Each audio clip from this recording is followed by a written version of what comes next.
welcome to the Black and White Show here on Nova Radio Northeast 102.5 FM. Well, Newcastle recovered from the defeat last week at Turf Moor against Burnley with a big win over Crystal Palace yesterday. Miguel Almiron, of course he was going to get his goal because it's Christmas. He was always going to get that, and he broke his duck with an 82nd minute winner in front of the Gallagher, and the scenes with everybody at St James's. Wow, what a noise, it has to be said. We'll be talking in depth about Newcastle's game against Crystal Palace, which sees them in 9th place in the Premier League. We're also going to preview the games against Manchester United on Boxing Day and Everton just 2 days later on the 28th of December. A busy festive period for Newcastle United. Part 3 will be about the meetings between the club and its fans. This is the initiative that the club want to do, and Newcastle have started doing that. We'll talk about what we've learned from that, shall we say. And finally, part 4 is Team of the Decade. We've had different teams, different players, but who has made the best 11 from 2010 to 2019? We'll get Kyle's reaction, Lee's, Rob's, and Paul's throughout the show tonight. Just before we start the show, some very sad news that came out just after all the 3 o'clock kickoffs finished yesterday. Former West Ham, Tottenham, but most importantly, former England World Cup winner Martin Peters passed away. He had the very horrible illness of Alzheimer's for a number of years, and unfortunately lost his battle with that on Saturday evening. He was a World Cup winner. He scored against West Germany in that 4-2 win, of course. That's only England's ever win in a major competition. So everybody here at the Black and White Show would like to send their best to the family of Martin Peters and everybody connected with the Peters family. So with a heavy heart we do continue with the game, of course. Yesterday Newcastle won, Crystal Palace 0. I'll introduce everybody, obviously. Rob, good afternoon. Yes, good evening. Oh, good evening. Good. It's past 6 o'clock, isn't it? Good evening to you, yes. Nearly there now for Christmas. Hope you're all ready. And yes, of course, we will wish you a very happy and Merry Christmas to come. Yes, of course. Good evening, Kyle. What's happening? You alright? Very Hope good. Everyone is having a good time watching at home as well. Yes, of course, because we're on the YouTube, Facebook as well. Of course, you can also contact the show via email, contact nftvstudio@gmail.com. The best ones, or if you want to say anything, you want to say Merry Christmas to the guys, you're more than welcome to do so. Just literally say anything about Newcastle United. And Be nice, though. Be nice, of course. I'm sure everybody is nice when it comes to Newcastle Fans TV, of course. Good evening, how are you? I'm alright. Look like I'm the only one that's come dressed for the occasion. If it's I'm the only one that came dressed. Black and white show, black and white. Kyle, you would get married in that top. I'm going to die in this top, mate. Rest in peace, Kyle Thompson wearing a Toon shirt. Yeah, that's me. GoFundMe page. You're on the night shift on Tuesday, are you, Lee? I'm on the what? You're on the night shift. Oh, you know, I'm a busy man on Wednesday night. You know, I've got things to do. Well, we'll leave that for another day. Can I just point out, Jonathan is already 1-0 up on the pun front. Yep, punch out, £2. That wasn't a pun. That was just a question. Paul, I know what you meant. Yeah, Paul is on the sidelines. He's our substitute for the first part. He'll be in the second part. We'll get his reaction to Crystal Palace as well, and also get his thoughts about the Man United game on Boxing Day. That's more important than Christmas, isn't it? So let's talk about Newcastle 1, Crystal Palace 0. Kyle, we changed the formation slightly. We did. Went 5-3-2, a couple of changes. Well, 3 big changes for me. Shelby, Almiron and Florian Lejeune. It was great to see all 3 of them back in the squad after the game against Burnley. But who was probably the biggest person that we needed out of those 3 players? Evidently. I thought Almiron, because we don't have anything like him as an alternative. If Shelby gets injured, you've got Longstaff as an alternative who can play the ball and run the midfield quite well alongside Hayden. But for me, Almiron gets the ball up the field. We completely missed that against Burnley last week, where we just had no outlet, and he got up the field. And Almiron, as we'll probably speak on later in the show, in fact, we'll definitely speak on later in the show, he proved to be the difference yesterday. So Almiron was the biggest miss, I think, because we've got alternatives in other positions. Of course, if you were at the game yesterday, remember you can email us, contact nftvstudio@gmail.com. What was the best moment of the game yesterday? Was it Almiron's goal? Was it the final whistle, the relief? And we might even touch about Javier Manquillo's performance as well. Lee, the game started out, I thought Newcastle actually started pretty well in terms of getting the ball and trying to drive at Crystal Palace a little bit more. I just want to touch about maybe the position of Miguel Almiron. We'll touch about the goal a little bit later on. But he was kind of given a free role. Shelby was in the middle of the three. Almiron slightly to the left and Hayden slightly to the right. Did we get the best of Almiron, but maybe not as much of Hayden? Or is that a sacrifice we're going to have to make at home in particular? I think you've got to try to get the best out of Almiron. I think he suffers out on the right. It was very much a surprise playing two up top with three, where you would say central, but Almiron's got more an advanced role. But I think he's better there. He looked better. He looked to get a lot more on the ball. Created a couple of chances, didn't he? He did. I think. Is it the formation that suits Joelinton as well? You've got to throw in there. I personally thought it was.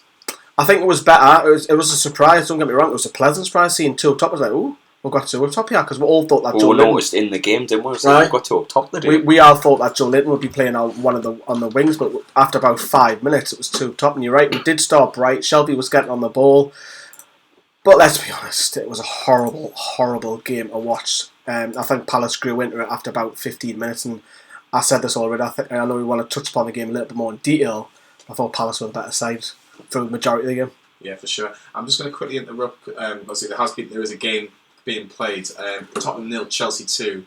2 goals for Willian, but that's not really going to be the story by the look of it. Unfortunately, it's been reported by the BBC Sports chief football writer, I should say, Phil McNulty, that there has been racist chants at the Tottenham game towards Chelsea's Antonio Rudiger after Heung-min Son-woo's red card, which is, again, not one you want to hear.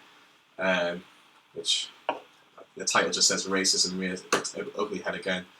It's just absolutely pathetic, it has to be said, but we'll touch about it towards the end of this show. We have got an email from Liam Kelmsley. Liam says, thoughts on us being a couple of points off the Europa League spot. I'll leave that up to you, Rob. Oh, okay. We're halfway through the season now, and no way did we ever expect anything like this. We are much closer to Europe than we are off relegation, but there is a good chunk of me that is still more concerned with the prospect of relegation rather than what's the word? The excitement of Europe. So I'm just thinking, right now we're 1 or 2 wins away from knocking on the door of Europe, and it's pretty obliteraous, if you like. With Geordies, Rob, what does that mean? What does that mean, Robert? Like, I'm indulging. I'm enjoying the moment. I'm indulging in the moment. You're living in the moment. That's better. Yeah. That's better for any people to understand. Rob's got a thesaurus on his desk if anyone's there wondering. Yeah. Kyle, no Jetro Willems. He was injured. Bit of a concern because obviously with Paul Dummett's injury. Do you know what was wrong with him? Because I was surprised to see him out. It was very surprising. I don't think even Steve Bruce really mentioned what the injury was, but I don't think it's a long-term one because I think we would have heard more about it. We need him back for the Man United game. Absolutely, because one critique I probably have is I love Paul Dummett, works hard, he probably makes it into a team of the decade, which we'll talk about soon. He's probably one of my choices to put in the defence, but he's end product. But mind you though, Kyle, we only learned after the game he's playing with an injury. Dummett? Yeah. Well, yeah, he did pick up a knock. I mean, if it affected his crossing, I do apologise, but his crossing yesterday... Yeah, one of those went into my backyard. Defensively, don't get us wrong, he was absolutely brilliant. I mean, the wingers of Palace is what they used to get forward. They used the wingers to get them up the field. And Dummett defensively was very solid, but going forward, you can just tell he's not a wing back. We definitely missed Willems, not even Willems, Matt Ritchie as well. Yeah, let's look at a few more comments. Sergio says, oh, hello guys, hope everyone is doing well. So happy to finally scream Miggy's goal. Bradley Morris, we could be the worst side to get European football, or the most inconsistent side to get European football. Yeah, very interesting to say the least in regards to It won't be the worst side. I remember a certain Wigan team beating Man City at Wembley and then being in Europe. Yeah, for sure. Dale Richardson's a bit more, I'm going to say realistic. My objective is still 40 points as soon as possible. Yeah, let's be realistic, guys. I think that's a fair comment to say as well. Rob. Yeah. First half wasn't a great deal, to say the least, but I thought Newcastle had the better of the chances towards the beginning of the first half, while the end of the second half, that's where you saw Palace get into it. Like Almiron had a right-footed chance in the box, which Guaita saved comfortably. Shelby had a chance from the halfway line. Hayden slipped. Yeah, really good impression of Steven Gerrard. But yeah, well, to be honest, one of the brightest things about that Hayden moment was Almiron's pass. It is like the perfect weight of a pass. That is exactly that pass actually reminded me of Johan Kabai's assist for Papis Cissé's goal against Stoke in April 2012 when we beat Stoke 3-0. It's very high praise that, Rob, because that Yeah. was one hell of a pass. It was, yeah, I mean, it was brilliant, and it shows, yeah, you can do this. Now, I had to go off on a little bit of a tangent here, but the biggest difference between Almiron and Joelinton right now is that Almiron, he's working his socks off. And, you know, scoring yesterday's goal shows how much it really meant to him. Whereas Joelinton at the moment, he's he's quickly falling into that trap of not caring. Or he's certainly giving off that body language at the very least. What makes you think that? Just lack of movement. He seems to be whinging, arms up in the air instead of trying to find some space, trying to get on with the game. There was a moment in the first half where the ball goes long and he needs to chase after it and he kind of stops. I don't think I just think he's very devoid of confidence. I mean, I've had me say on him in recent weeks in regards where he doesn't get in the box and he's not challenging the defender enough. And it's very reminiscent of what Bobby Robson says to Alan Shearer when he first came into the door. He needs to stop showing his back to defenders. He needs to get in the box and challenge and make a bit of work of it. I don't think it's work effort with Joelinton because I think in bits yesterday he was really good. Ball goes long, heads the ball into the box and no one's there. Perfect. So for me, I think Joelinton will get there eventually. But when it's bad, it's going to be difficult. Oh yeah, I believe he can, turn the corner. Because we've seen players like Jose Perez, have a similar, disastrous up to this point with only one goal, and yet he would come good in the second half of the campaign. Yeah, for sure. Lee, Crystal Palace, I'd say, got into it towards the second half of the first half, if that makes sense. Zaha's shot was well saved by Martin Dubravka. Milojovic's free kick very close to going in. They were knocking on the door, especially towards the back end of the first half, weren't they? Like I said, I thought they were the best team, first and second half. We did start bright, as I said earlier on, 10-15 minutes, but if you're coming up being a Palace fan all the way from South London, and it's a horrible game of football, predominantly you've dominated, you've created the better chances, you'd be sick as a parrot, you really would. How they didn't score, again, you probably have to look at Martin Dubravka having another fantastic game. And Manquillo, I'm sure you'll touch upon individual performances shortly, but yeah, Dubravka kept us in that first half, going into 0-0, you're probably thinking, it's a horrible game to watch, and you're thinking, how are we still level? I think what you have to say, though, Kyle, is that there's been many games this season. I look at the Southampton game, I look at the Bournemouth game, I look at the Man United game, I look at yesterday's game. I don't think we've played brilliantly, but we've come away with 3 points in every single one of those games. And at the end of the day, if someone's offering me that every single week, I'm going to take it.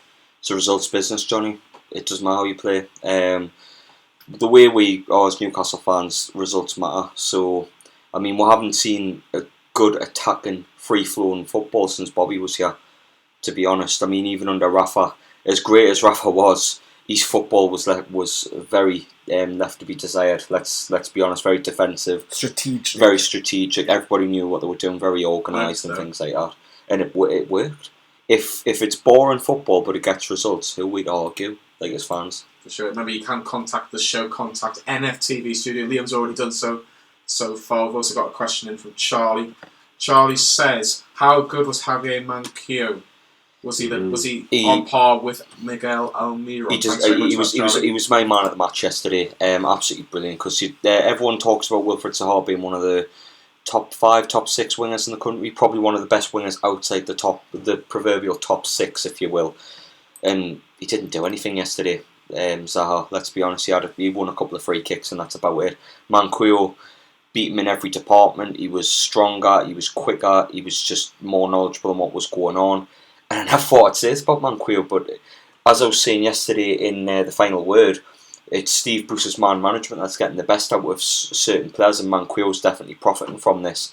And we were talking about 2 months ago, putting him in the worst team of history. One of the worst right backs we've ever seen. But at the minute, he's undroppable, as Steve Bruce says, and rightly so, because it's not just yesterday. Weeks gone by, he's been absolutely fantastic, and he deserves credit for that. I think we need to dig somebody out on this table, because didn't somebody want Emil Kraft in there, Rob? Yeah, yeah, Rob. I was proven wrong because I'll hold my hands. Hold them hands up right now. Would have got beat by about 5 or That 6 if bloke on he'd your have played. screen right there wanted Emil Kraft to start. The look on Johnny's face. No, on preview. I speculated over Emil. Nah, Kraft to start. Man Q every day of the week. I think it's an interesting topic because Emil Kraft hasn't really been given a lot of opportunities. He has had a couple. You can see why. He's had a couple of poor games, but it's similar to the Man Q. Similar to Man Q, how he first started at Newcastle. I know he's played at differing Premier League clubs, but he hasn't really found his feet until probably the start of this season. Maybe the argument could be towards the back end of last season. Emil Kraft maybe just needs more opportunities. He'll probably get games throughout the festive period because we'll need to use the squad. Rob, Manquillo's performance yesterday, was that the best in a black and white shirt from him since he arrived at the club a couple of years ago? It's certainly up there. I think a little bit. He's slightly underrated. Is he? I think he's on a par with Joelinton. So I'm more than happy to see the two interchange, take turns and what have you. But yesterday it was a huge challenge for him, and he's full marks. He deserves full credit for absolutely for extinguishing every single possible threat that Palace could have had. I mean, where else could Palace have scored from? Christian Benteke, Jordan Ayew. Seriously, take Zaha out of that squad, and you have mid-table champion. I think defensively, both the wing-backs done fantastically well. Offensively, not so great, but defensively... with Dummett's crossing. Defensively, I thought they were both... Manquillo was sensational defensively. Didn't have really the licence to go forward because of Zaha. He's more focused on him, and defensively was an outstanding performance. Surprisingly, because on the other flank, we've seen Dummett get a lot more forward than what we used to, but his delivery let him down big time. If that was on the other flank, Manquillo would probably be better delivery, but we're hard to see Manquillo on that side. Yeah, for sure. Let's get a few comments on here. Liam says, hopefully we don't have to worry about relegation. Hopefully not. Chris Almiron is the best one to touch about his goal very, very shortly. Bradley says, to be fair, Bruce didn't have a lot of time when he came in, so I expected to lose against Norwich and Leicester, but not as badly as we did. Chris again says, can you now see us getting into the 2 Europa League spots next season? I think we've already touched upon that. I think we've got to still look towards 17. Game at a time, boys. Game at a time. Yeah, definitely for sure. Let's talk about it then. Because Crystal Palace again started pretty well. Second half, McCarthy had a chance, which was saved by Dubravka. Benteke then has a good chance, but then it's Miguel Almiron's moment, time to shine. And Kyle, it started from a throw-in, really. A throw-in that was... But we were in the ascendancy. We were getting forward. We're getting among the chances. I got wrong with my quick thoughts. Shea actually put the cross in, Andy Carroll. But the throw-in goes to Shea. Shea puts a brilliant delivery in. Fair play to Andy Carroll because he wasn't really doing much in the game. He was getting little knock-ons and things like that, but he wasn't really effective. Coyote did very well apart from this part of the match. He heads it across the box, and Miguel Almiron has the freedom of St James's Park in that box. It's a very, very good chance, and he expertly takes it, smashes it into the Gallagher end, and it's on screen now if you're watching on the stream. His celebrations, man, I've been hammering the Facebook page with all of his celebrations, especially the one with the young Ben, the little ball boy, bless him. That's what football's all about, making memories and things like that, and it's a really beautiful moment. But yeah, fantastic finish, wasn't it? It was brilliant. Obviously, Shaw's cross. Carroll hasn't actually been credited with the assist because it has taken a nick, which is a shame to say. I think it was off Martin Kelly, which fell to Almiron. But let's just talk about the actual finish itself, Rob, because it's coming back towards him slightly, left-footed. He just gets it on target, and I think for once he didn't really have time to think about the actual goal, did he? And that's probably what was the benefit for him, really. Well, it is a shame that Andy C hasn't been credited with the assist, because otherwise it would have been a Christmas carol. 18. Carl's been counting. But yes, the finish, it's a very difficult one. And you'd think, going into that finish, just as he's taking the shot, and for a player who's low on confidence to take that on, that's usually a rose-ed job, isn't it? Because it's bounced up at him, and it's come at a very difficult height, is it? It's pretty much sort of stomach height, isn't it? Yeah, for sure. And so, obviously, when it comes to that situation, you're always in two minds as to whether to volley it or to diving header it, or 3 minds. You could say control it. And so, credit to him, because that man must have taken a lot of confidence and a lot of belief in his own ability, which I think he's been lacking. But I think that the best bits of that goal was certainly, like what Kyle said, the ball boy, of course, that he will remember that for the rest of his life. And also the team's reaction to when he scored, at the full-time whistle as well. The team's reaction to him, and just... Rob, you missed the roar. The roar was... It was as if to say, you've done it, you fully deserve it, you really Everybody deserve it. wanted it from. When he scored, obviously you celebrate, of course. But then when he turned to the Gallagher, that's when there was another roar. There was a roar. It's probably the loudest, if not one of the loudest roars that I've heard St James Park all season.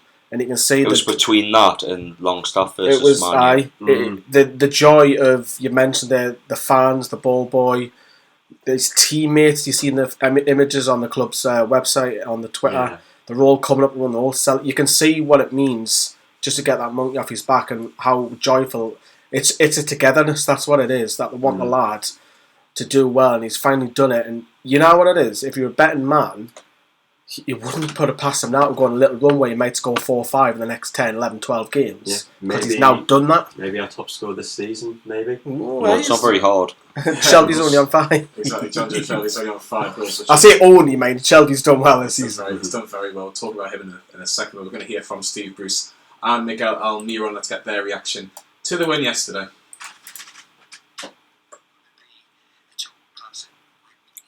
We both pride ourselves on giving not much away, and I knew it was only going to be maybe a goal in it, but I'm delighted. I think everybody About a minute on this one. is delighted that the kid has managed to get that monkey off his back. It was great to see the support that he had for him. Look, it was never going to be a total classic. We both prided ourselves on giving not much away, and I knew it was only going to be maybe a goal in it, but I'm delighted. I think everybody all around in Newcastle is delighted that the kid has managed to get that monkey off his back, and it was great to see the support that he had for him. Because let's be fair, we all know, and I think the supporters know, that he's a bloody good player.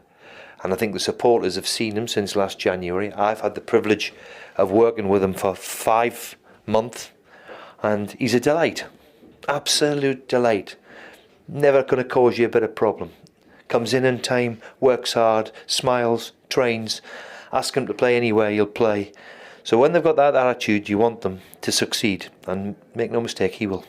En sí fue una victoria muy importante para que el equipo siga manteniendo la posición, y nada, creo que faltan muchos partidos y tenemos que seguir mejorando.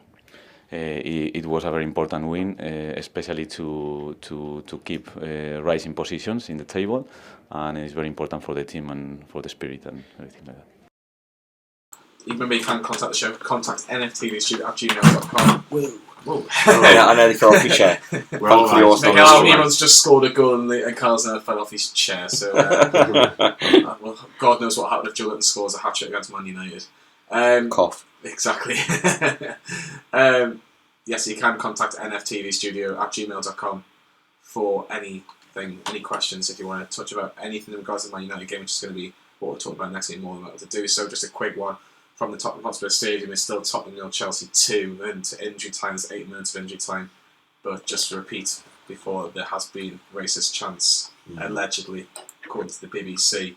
There has been a few tannoy announcements as well, which is not very good, is it? No, it's very, very sad that, yeah. Sam Mullen said on Facebook, I'm led to believe Sunderland get battered everywhere they go. Well, they had a weekend off, Sam, because of obviously what's happened at Bury Football Club, so they've had a free weekend, so they've got battered this weekend. I wouldn't say that a free weekend, but more to the point, they've picked up no points this weekend, whereas the teams around them have. So it's a familiar feeling. Familiar feeling, yes, I suppose. There's a stat, actually, that this right now is Sunderland's worst position ever in their history. Ever. And we're in the top half of the Prem, eh? Who would have thought? It's a beautiful thing. And people were saying it's beautiful, Paul, if you're listening, that the Timeway Derby is coming next season. Gorgeous. The under-23 derby. It could be a gorgeous one. So I was going to say, when I didn't know, we were 4 points off the Champions League. That's going to be back up to 7, with obviously Chelsea winning at the minute. But we're 10 points ahead of Villa. And after we got beat off Aston Villa League, that didn't seem likely at all, did it? But brilliant news. It's fantastic news that we're 10 points ahead of Aston Villa. There's nothing wrong with being 10 points, up the Villa and all that. Something for lights on Twitter again. You know what it is? Yes, you are now. I don't like Villa fans because they laughed at when we went down twice. What gives them the goddamn right? We laughed at them when they had one of the worst seasons in Premier League history, so it's all all good, good, they isn't did it? it twice. And then they spend how long in the Championship? And also may as well chuck that out there. I'm sure we'll touch upon Evertonians later as well. But anyways, it's 10 points. It's a nice gap. However, I'm like Paul. I'm still a little cautious. Get to the 40 points first, and then I think I'm just where's 18th. I still look at result. I still look at 18th position. So yeah. I've got a quick question here, which is I think it's interesting for us because we can all have an opinion on it. How are you, lads? Thanks for your solid work. This is from Keith on Facebook. I'm wondering what your thoughts are on the video online about Arsenal Fan TV and the Arsenal fans booing the Arsenal Fan TV. If anyone hasn't seen this, it's Everton played Arsenal yesterday. It was 0-0. And after the game, there was a video where a couple of Arsenal fans were arguing with Robbie Lyle, who was the Arsenal Fan TV creator, host, or whatever you want to call him. But you could hear chants of Arsenal Fan TV, get out of our club. And obviously with us, we are a fan channel. Is anybody... Lee, I'll let you talk, because obviously you created the Newcastle Fans TV version. Do you think it's just toxic, or is it just one scenario at Arsenal, or do you think it's bad for just fan channels in general? So obviously we've collaborated with EFTV 2 or 3 times now since we've started, and we'll probably bump into them when we're down the Emirates in what's at the beginning of February, mid-February, sorry. Mid-February. So it's mid-February after the international break. Look, I think because they're huge, they'll get a lot more praise and a lot more bad press that comes with it. That will be natural. Well, they've had it recently with TalkSport, haven't they? Yeah, I think the bigger you get, like I say, the bigger the downfall, but also the bigger the praise. You'll not hear much stories about praise because it's not headlines, it's not news. It's the same in any day life.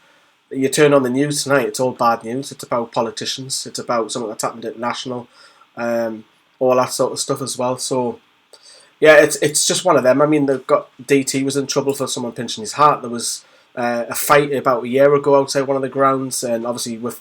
Sorry to interrupt, but talking about hats as a comment saying... Yeah, I see. Mackem hat.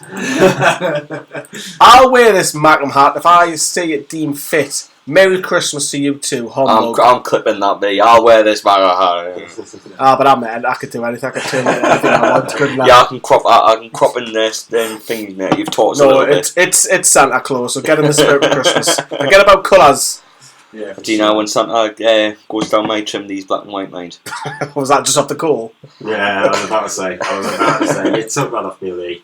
But yeah, I think going back to your question, EFTV, the bigger you are, the bigger the downfall, isn't it? Yeah, for sure. Chelsea have won. It's finished 2-0. Frank Lampard's managed to beat his former manager Jose Mourinho, and they are 6 points clear of Tottenham now, which is a bit of a gap going into the Christmas and festive fixtures as well. So good for them. Let's go back on. I want to talk about the Almiron goal a little bit more before we touch about Steve Bruce. You talk about that moment where he's still got the top off. It's just him in the moment. It goes to Gallagher and his arms in the air. That is the final relief. The final relief again. I think he doesn't know where he's going, is he? He's going to run off to the quayside. I think if he continues, quayside, big market. Yeah. Right, doesn't Serena tell him run this side of the goal, run this side all the time? Because she's down there. That's like her area. She always says on Instagram, "Remember to run to me. Remember to run to me." Yeah, I think it's difficult because if in the moment you don't know what to do, especially when you haven't scored in such a long time. But such a big moment. But it's such a big 3 points, and Crystal Palace didn't really look like scoring after that. I thought we defended really well after that. Even when the 3 minutes of injury time came up, it's just it was just comfortable, wasn't it? Which was great to see. But let's hear from Steve Bruce. I don't know, I've already heard from Steve Bruce. Let's hear from us, from Newcastle Fans TV. We had our own reaction after the game. This will include Lee and Kyle. Dubravka. Up to the goal going in, he was man of the match. He had more saves again than I care to imagine. He kept us in it for large parts, and I think a good 8 out of 10 performance today. There was one moment where it was almost a Burnley-esque. Oh, when it came out around the corner. Yeah, and I was worried a bit that the heart was in the mouth at that time. But apart from that, he kept us in the game. And if it wasn't for his heroics throughout, then we wouldn't have been in a position to win this match at all and nick it. And nick it we did. So yeah, I would say 8? Manquillo was up against Wilfred Zaha, where we've looked at it in the preview show. We're worried about him. Danger, 3 goals in his last 5 coming into this game. I thought he handled him absolutely brilliant. Zaha wasn't a threat today. Palace, yes, had the better chances. Individually, I thought Manquillo dealt with them, and they got frustration in the second half because I've seen Zaha now start to float over to the right. Manquillo, for me, if you're scoring Dubravka an 8, I'm going to score Manquillo an 8. Because he kept his job today. Well, I was thinking. His job today was to keep him quiet because he's their star man, and he did it. 8 out of 10. It was a typical Almiron performance. He was trying, he was running. I thought he looked better in that number 10 position, which is what I've said over and over again when I saw him in the Copa America, when I've seen him play internationally, when I've seen him playing before over in MLS. They'll play him in behind too, and he looked way much better, and he was running into channels and so enthusiastic, and his energy is contagious. Shame it wasn't contagious to some of the other Newcastle players at time, but he was putting himself about, and he was trying to make things happen. Miguel Almiron's had loads of like half chances, really good chances where he just hasn't had the confidence, but you couldn't doubt that. He gets the ball. It's like he's been scoring every week, the way he takes it. Absolutely brilliant. The ball falls to him. Fair play to Andy Carroll, because we'll give him a bit of stick because he wasn't like getting into the box. He was like when he was passing the ball off the defender. It didn't seem that it was just that it wasn't there. But his header across to Almiron was brilliant. It took all their defence out of the game, and it gave Almiron the chance, the glory chance before slotting it home. And you could tell what it meant to him. You could tell what it meant to us. The scenes. Yeah, before that goal, I think people would have been critical of him. They would have come back with the same old things, the shooting, the this, that, and the other. But again, I've said it over and over again about Elman. He took his goal well, but not just that. The thing is, everything that we do good, and it was not much today, but what we did do good, he was again involved in, and I've said previously, when we've won other games, he's been involved in the build-up to the goal, or he's won a free kick, or he's won a set piece, or something. He's been involved indirectly in the goal. Today, he got what he deserved, and the place went absolutely off the charts. It was like different gravy. For the goal today, he's broke it up. We give Dubravka an 8. I think where Dubravka saved us from losing the match, I think you've got to give him the same because he scored the goal. He was brilliant, absolutely brilliant. Paul will be on the second part of the show. We're going to make a substitution. I think Rob's coming off and Paul's coming on, and over. Injury. You'll be missed. Let's get a few of the comments in as well. Man United were poor today. Didn't start playing until 60 minutes. I don't think they started playing until 95 minutes by the look of the scoreline. Out of Headburn, I fancy us to get something at Old Trafford. Tessa Vernon, love the channel website. That's doing a great job. New columnist knows his stuff. Ooh, I think that's Sam. Sam, you get a little mention there. Is it Sam or is it Kyle? Or No, it's Sam. Sam? Might be wrong. Sam's a new columnist. Tessa, let us know who you're talking about if you can remember the name as well. Philip Kears buzzing with Miguel Almiron getting his first Newcastle goal. Senchi says, would you rather put a healthy Matt Ritchie back on the right to work with Miggy? Anybody? Quickly on that one? I think he's got a left wing back. He was cracking on FIFA 19 Barco, so I don't know much about him other than that, but yeah, he's a good winger from me. Take of FIFA anyway last year. For sure. Gordon's comment on Facebook, happy Christmas, lads. Good to see young Almiron score. Finally so relieved for him. We're getting a good player at the moment. Great feelings all around. Yeah, because I can't on the mic. Yeah, don't mind, Rob. I'll tell you. Yeah, so we are in a good place at the moment. Great feelings all around. We are holding our own in the league, and there is great spirit in the club and amongst the players. I hope we can carry this over to Old Trafford on Boxing Day. Away the lads. Yes, for sure. Old Trafford Boxing Day. Lee's going to be down there. I fancy my chances after today. Yeah, for sure. I really do. We'll touch on that in the second part very, very, very shortly. The last point I want to make is about Steve Bruce, because if you look at the Premier League table, 25 points, 9th at the minute, just behind Manchester United on goal difference. Steve Bruce deserves a lot of credit, Lee. He does, and let's not kid ourselves. Nobody wanted him. We've said this numerous times, but said this already. If you give us Christmas and you level with Man United ahead of Arsenal, we'd be like, what? You'd be thinking top 4 though. You would, but because those two have had dreadful seasons. But we've had a great season. I would like and when we're doing the final word, I asked Kyle and Paul on the video what would you score them, and everyone agreed it was an 8 out of 10. I think that's probably a fair assessment, a superb assessment that is, for us to be sitting. I'm still a bit cautious of because we might go on a run where we might lose 4 or 5 on the bounce. I'm still, because I think that's We've still done that each of the last 2 seasons. I still think that can happen. So I'm just a bit okay. However, I think Bruce needs to be backed in January. I think you've got to make the Willems deal permanent and get Matty's deal done. I think those two are more priority.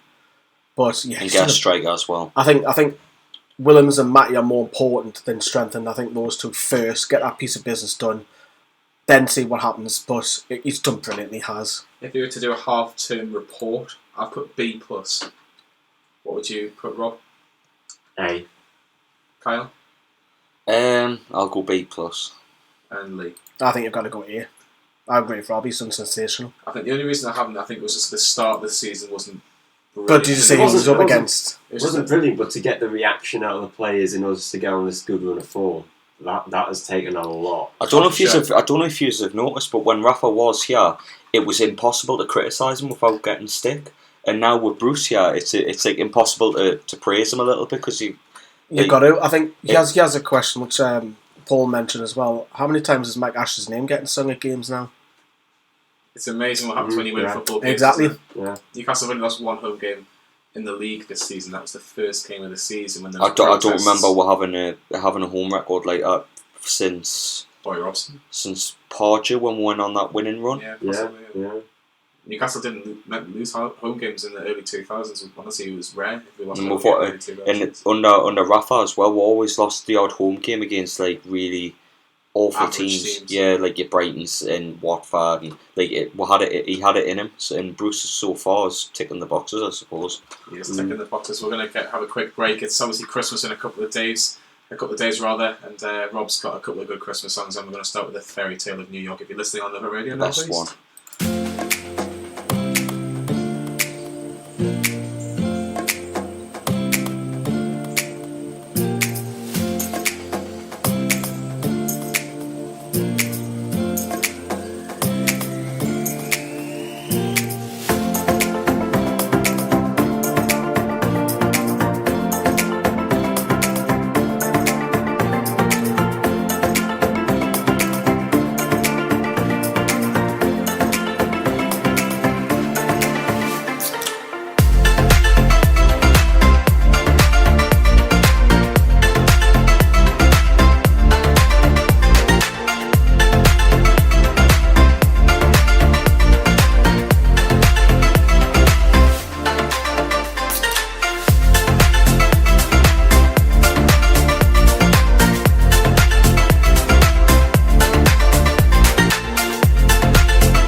on Nova Radio Northeast 102.5 FM. We just made a little substitution. Coming off is Rob Spieral, and coming on is the world famous Paul Rutter. Paul, how are you this evening?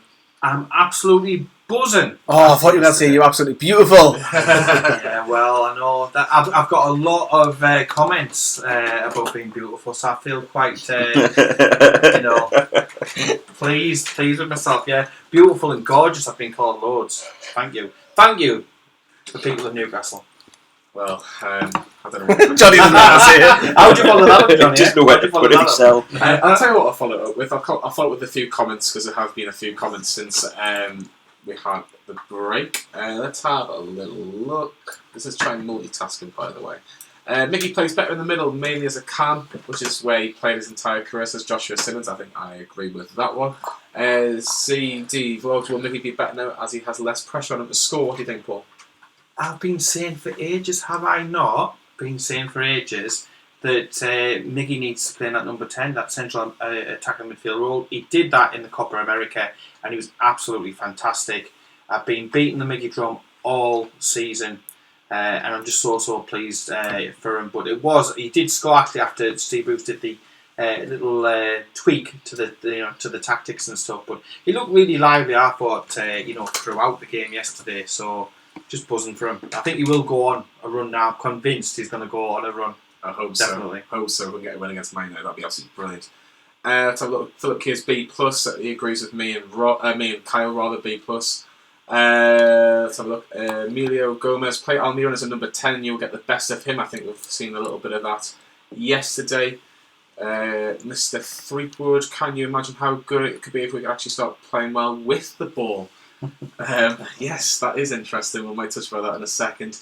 Jose says the best channel. Thank you very much, Jose. You're a brilliant guy.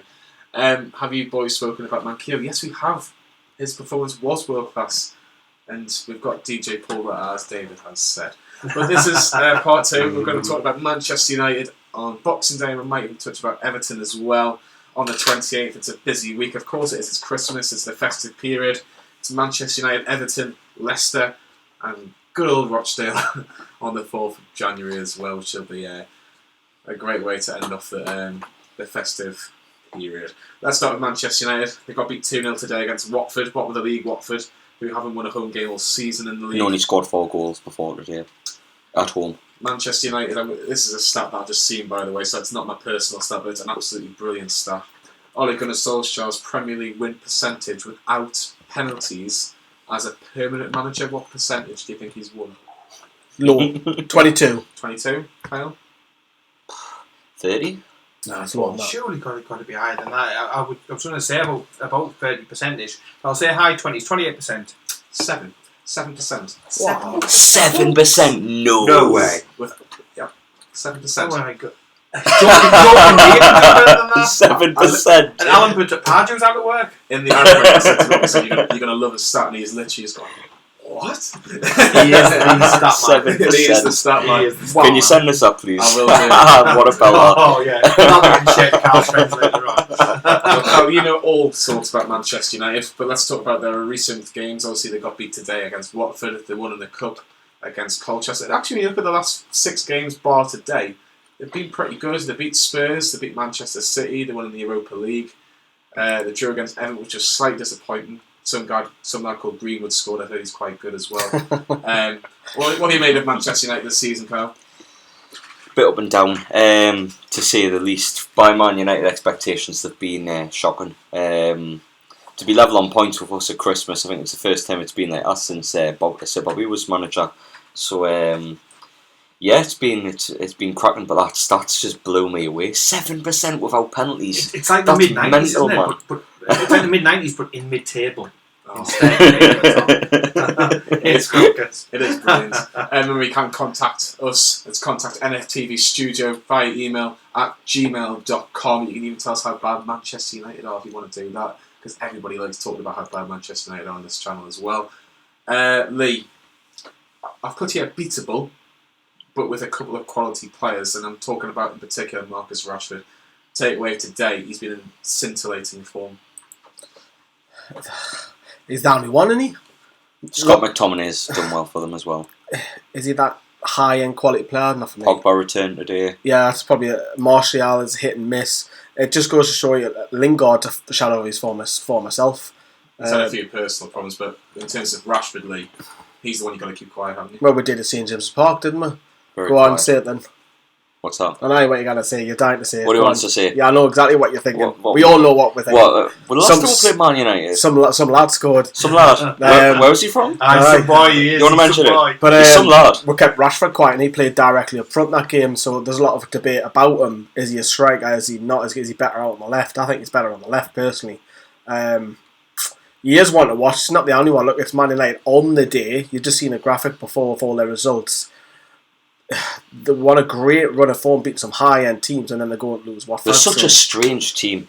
They've lost to Astana, they've lost to Watford the day, they drew and conceded 3 goals away to Sheffield United. If you'd have told a Man United fan 10 years ago getting beat off a team out of Romania, conceding 3 in Sheffield, and getting beat off Watford away, they would have laughed in your face. Yeah, for sure. Paul, let's get you involved. Manchester United are a funny team, to say the least.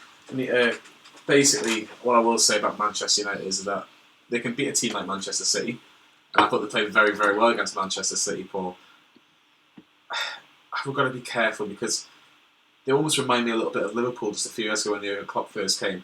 They'll get the odd win against the Man Cities and the Tottenhams, and then they'll get beat off of Watford. They're a team of egos and divas, in my view, and it's just whatever version of that team turns up. And you're right, if you compare them, say, to the Liverpool of yesteryear, before they got the Salahs and those sorts of players, they are very much of that cut of the cloth. I mean, I think even Liverpool back in the mid-90s when we were challenging for the title, and they would go and they're capable of beating anybody on the day, but the attitude and the application of this group of players and the leadership and all the setup of the club just isn't there to what it needs to be. And like you say, they've got a little bit of here and there good players, but ultimately they've not got that team knit and that team unity yet. And I think that is shown in the results being, up and down. At the end of the day, any team that can go and beat Manchester City, we did it last season, by the way. We made it cool. Yeah, any team that can go and do that and beat them, obviously we've got to respect them. We've got to respect the players like Rashford and stuff like that. But if the right Newcastle turn up with our defence and our ability to dig in and to hit quickly on the break, then why can't we maybe go there and get a point? Yeah, I think a point is definitely something that we could get as well. I think we haven't got the best record against Manchester United, but this is a perfect opportunity to change that for sure. Kyle, Aaron Wan-Bissaka looks a good sliding challenge when I watched the game against. I feel really sorry for him, mate. So does Paul Dummett. Yeah, Paul Dummett does as well. But Miguel Almiron looks like he's going to be up against him. Is he almost the worst player to come up against? Because I think he is one of the best right fullbacks in the league. He is. If it weren't for Man U being so shocking, I think national media will be talking about this lad the same way they're talking about Alex Arnold at Liverpool. It was very high praise for him because he works very hard, and he's got good qualities as well. He's good on the ball. He's good at whipping across in. His work ethic's fantastic, and he's just carrying on. He's not one of them that's kind of been swallowed up by the hype that is Man U. He's continued from what he did at Crystal Palace last season. So it's going to be difficult for Almiron, but to be honest, Johnny, you're talking as if Almiron's going to be on the wing. I think we'll stick with a 5-3-2 again. I think Almiron will be playing for the middle. No, I get that, but you even saw yesterday when he had the ball, he was still going towards the flanks. He was still trying to help Dummett out in terms of that. And I do think, especially if Willem's available, you would like to see Willem's maybe take Aaron Wan-Bissaka. Willems versus Bissaka is going to be the hard one if Willems is fit to play. Two big lads who are both built on. Yeah, of course. For me, I'd like to see Almiron play for the middle like he did yesterday. So it'd be good, very good. Mr. Thetford says Man United don't do too well against teams that sit back and make them play. It'll be all on Mickey's pace with the counter if we were to get more than a draw. Would have loved ASM to tear up Old Trafford. Paul, tell me how good saint-maximin would have been against Man United at Old Trafford. I would absolutely love. I would give my right arm for anybody else to be injured and just have him in that team, because we are going to have to sit back. We are going to have to dig in deep, and just to see him embarrass some of the Manchester United players in their own backyard would have been an absolute sight, to behold. Oh, would for have been sure. cracking. Definitely, for sure. Right, can anyone find Ole's wheel, Lee? I think he's drunk at the wheel, which is illegal. Yeah. So, how much pressure is he under? Because he has beaten Man City and Tottenham, but they do sit 8th, and they're not getting Champions League football if they're playing like this at the end of the season. yeah, because Spurs look like they're gathering momentum. I know they got beat, but that 4th place is probably, you would say, Spurs is to lose eventually, but they're not far off 4th place. I know they got beat. That's how poor the league is at the minute. So I think they've got to back them in January. And I think if results don't improve, I think we'll have a couple of big signings in January. And then come February, if they're not in a position to fight for the top 4, I think he's gone. I think that'll be the latest. But it wouldn't surprise me if he's sacked earlier. I wouldn't be surprised at all, to be honest. Why would you give him any more money? I wouldn't. I think he's personally had enough. And you're not seeing a level of consistency that would be demanded at that club. I think they're on a downward spiral, and it's even salt in the wounds. Imagine if we were in that situation and Sunderland were at the top, or Middlesbrough, or something like that. Down the borough. It's absolutely salt in the wounds, and I think sooner rather than later he will be replaced by a much bigger name. He needs somebody with broader shoulders to be able to take that club forward. And I just don't think that Ollie's the man. It's a Di Matteo situation to me. Yeah, for sure. Jonathan Dag, Merry Christmas and Happy New Year. Thank you for all your hard work on the channel this year. Keep it up. You'll definitely get a Christmas card next year, Jonathan. So because of the same name, is it? No, I just think he's a very knowledgeable Newcastle fan. Right. Fine, last little tiny bit on Manchester before I talk about Newcastle going into this game against Manchester United. Kyle David De Gea has made a fantastic howler today. Literally dropped the ball in his own net for Watford's first goal this afternoon. Is he the one that we kind of have to target now as well? Because he's not the David De Gea a couple of years ago. If you take shots at him, at the minute he's conceding. Well, the last couple of games he's been a target on corners, and we've been alright on set pieces this year. So I think one place we need to target De Gea is getting the ball near him into the box and putting him under a bit of pressure with Andy Carroll. Because Andy Carroll can scare the life out of most. So for me, that's the threat on corners, because when he's collecting crosses, he's under pressure. He did that against Everton. It was a very contentious decision in the day where he dropped the ball again, and it could have easily been a goal if VAR to give it, but the referee ruled it out first. So for me, they've got to put De Gea under pressure, because he is a world-class shot stopper, but that's where the target is. For me, he's one of the top 3 goalkeepers in the Premier League for this decade. Fantastic goalkeeper. I'm not going to slate him or anything like that. Of the decade, Karen. I'd probably disagree, because last season and at the moment, but he is a fantastic goalkeeper. You can't write him off as a weakness, no way. Yeah, for sure. Let's get a few more comments. Jonathan Dack has replied saying, I am a true Newcastle United fan. Thanks, Kyle. John Bruce will sort our team out 1-0 to the tune. I would love to see us win against Manchester. We'll go above them if we beat them, you know. That'll be absolutely brilliant. Honestly, I've been saying to my mates, the double over Man United and going above them in the league, that would just be better than any Christmas present. Honestly, it would be. I would just like to see Nicola's face cry again. Yeah, for sure. It was great. I mean, from the last game when we were speaking to obviously their fan TV version of it ourselves. Full-time Devils. Yeah, and get it right, Paul. When they said, I was like, who even scored? And then you're getting back home, and it's like it's not even the real Longstaff, and they're absolutely hissy fit that they win losing that game. If we were to do it in their own back garden. And I mean, we were given encouragement last time. We're capable of scoring there. We can do it. Can we keep it tighter at the back and get a result? I think there's a definite chance. And I mean, as for De Gea, just putting into that, he is fantastic, but he goes through these little spells where he reminds me of David James 2.0. And he's always got. He has always got an accident waiting to happen in him. He's a great keeper, no doubt. He's made some world-class saves this season as well. But if you would ask me, which keeper do you want? Oh, don't do that. Don't do it. Don't do it, Paul. Don't. Oh, I would still take the one we've got. Carl Darlow. Came back a bit me, mind. Let's get a few more comments. Remember, if you want to be involved in the show, if you want to come to the show and be part of the radio show, email us at contact@nftvstreet@gmail.com. We want to get more different people, different faces on the radio show. So email us when you can be available, and we'll definitely get you on. Sam did that. He messaged into the Facebook page we'll go on a couple of weeks later, and now got he's a a new, major part of the website, and he's doing fantastic work on there. And he's on the radio show again at the turn of the year, so all it takes is an email to get involved. Yeah, exactly. All it takes is an email. That's all it takes. Let's have a few more comments. Philip here says Man United 0, Newcastle 1. I hope so, because the last time I went to Old Trafford, Newcastle won 1-0. Johan. Yes, please, I'll take that again. You went that day, lucky so and so. I said to myself, I'll never go again, because I think I'll jinx myself. If Bruce does the double over Man United, I don't even know what to say at that prospect. Speechless. I don't think we would be a very good fan channel. We were speechless if Newcastle went 1-0 again. Just roll the footage, and we're just standing there. They might try and poach Steve Bruce from us. Well, he is a former Man United legend. Yeah, for sure. Wait, sorry, former. He is a Man United playing legend. He is, for sure. Lee, what changes will Newcastle make?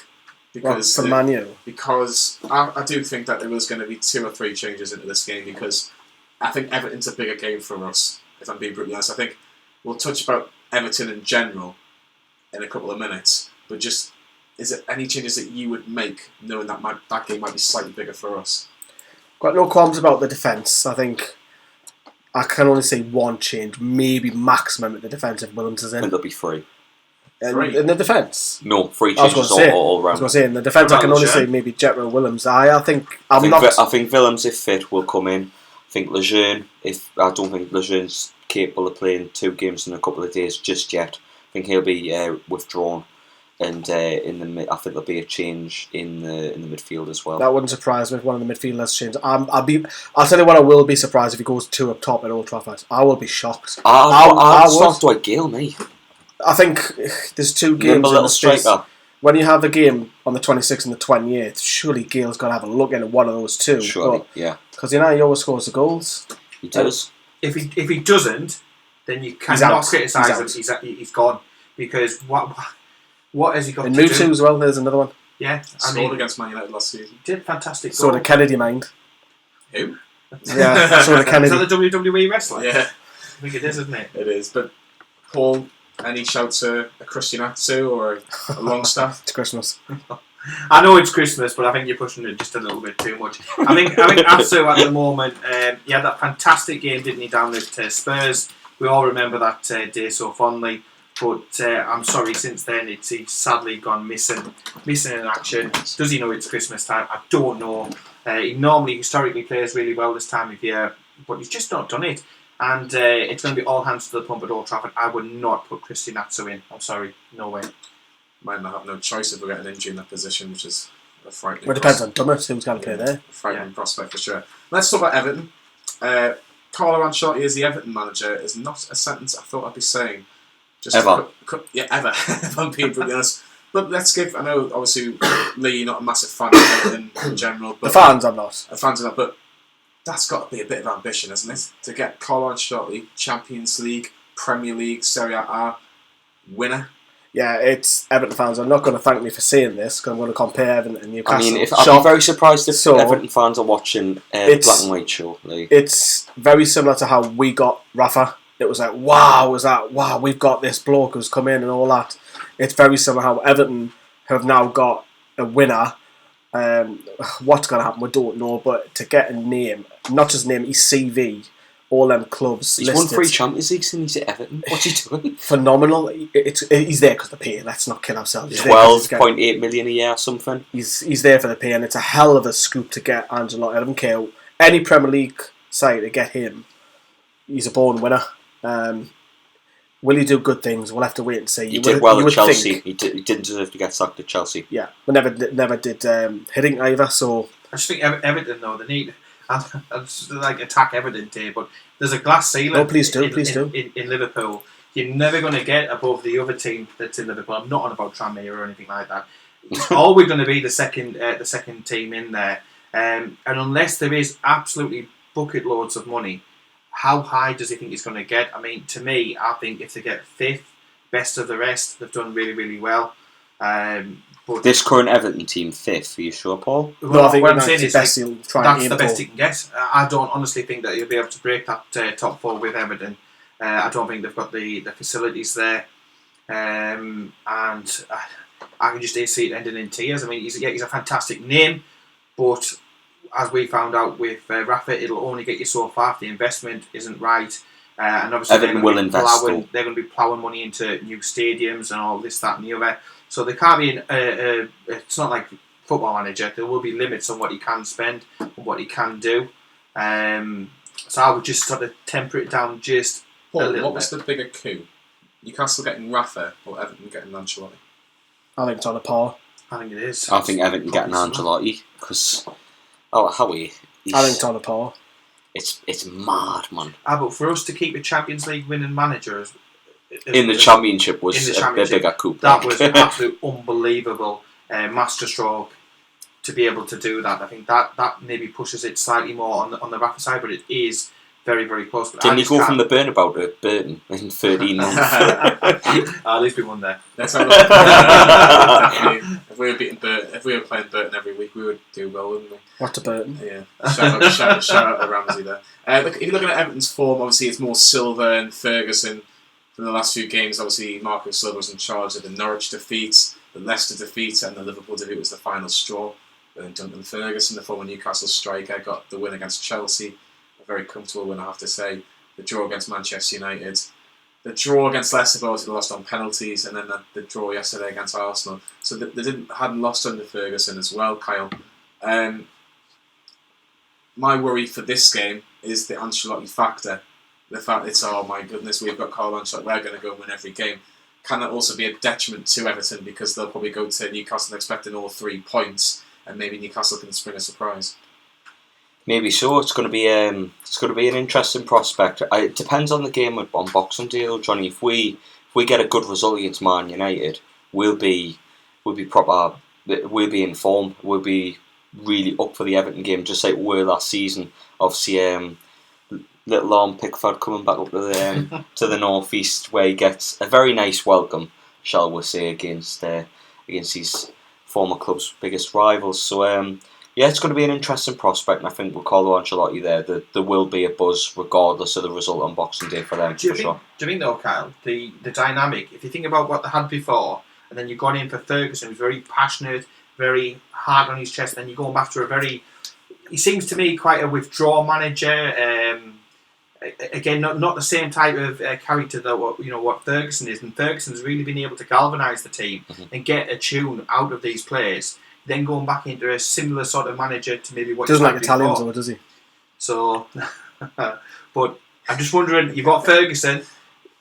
I'm just saying Ferguson doesn't like Italians, so you might not like Ancelotti who's coming in either. Well, all I'm saying is, to me, Ferguson's done a great job with those players. They were playing for Ferguson. Yeah, I think it was more with fear, because imagine not playing for Big Duncan Ferguson. All I can remember with Big Dunk at Newcastle's that goal against Manchester United. Just didn't burgle his house, he'll be fine. Yeah, for sure. You talked about Jordan. Who would do that? You talked about Jordan Pickford. He's got little arms. He has got little arms, but Paul, I've been more impressed with Dominic Calvert-Lewin since Ferguson came in. He just looks like what Joelinton should be doing in terms of getting more people involved in the game and actually getting a couple more goals. He looked to be a real threat against Manchester United and Chelsea. He got 2 against Chelsea, I think, as well. I can definitely remember 1 goal against Chelsea. Is he the one that we really have to worry about in terms of players going forward? He's definitely a player that we need to be looking out for, but at the end of the day, I think Everton do have a lot of good players, and their position in the league and their form has been very false. Joelinton, going on to him and touching on to him, he does need to work on his application, and he's running into the channels and he's giving it all, and it's the attitude, and that is going to take time to sort. But I think Everton, they have a wealth of options. It's going to be difficult. We are going to be sitting back, we're not going to have much of the ball, and we've got to hope that we've got enough pace to be able to cause them problems on the break. Let's get a few comments in. Legend Callum says, I would love to see Newcastle get European football. That would be absolutely brilliant. John Bruce says, Gale will score goals whichever league he plays in, as the song goes almost. Bruce has to give him a chance, get Joelinton out, pay him off, a total waste of space. Jack Burns, as long as we are getting points, I don't care who's scoring them. I think that's fair enough as well. Going back on Everton League. He's missed a comment. Kyle looking very fresh. Yes, I am. I always look fresh. Thank you, Joseph, for the compliment, but thanks, Johnny, for leaving that one out. I can't believe I'm surprised I've missed that comment. How long have you two I've known for a good 6 minutes. Yeah, I've been waiting. I pointed out Kyle saying, "No, someone says you look fresh." So I must be getting around this beautiful thing. Oh, aye, for sure. He's a big, beautiful person. Let's continue with Everton, Lee. Where can we hurt them? They're a mixed bag, aren't they? Defensively, I don't think Michael Keane's an good player. I think he's average. I think there's much better centre backs out there. Lascelles, sorry. I think Dinier's the left back's very good going forward offensively. Seamus Coleman, if he's fit, strong. But if that's Mina is strong, I think centre midfield. I think that's where we can win the battle. Sigurdsson, is he the player that he was producing at Swansea? No. On set pieces he is. Yeah, but a general play. Bernard's tricky, but does he actually have an end quality? Jack Toussaint's, he's been a liability. Richarlison's a strength. I think you've got to watch for him in the air, and also his trick. He's got a great goal against Chelsea. Yeah, you've got to watch out. He's probably the main threat. You said Calvin Lewis. I think it's Richarlison personally because he can play in several positions. So score pass for that. There's individual talent, but are they playing as a team?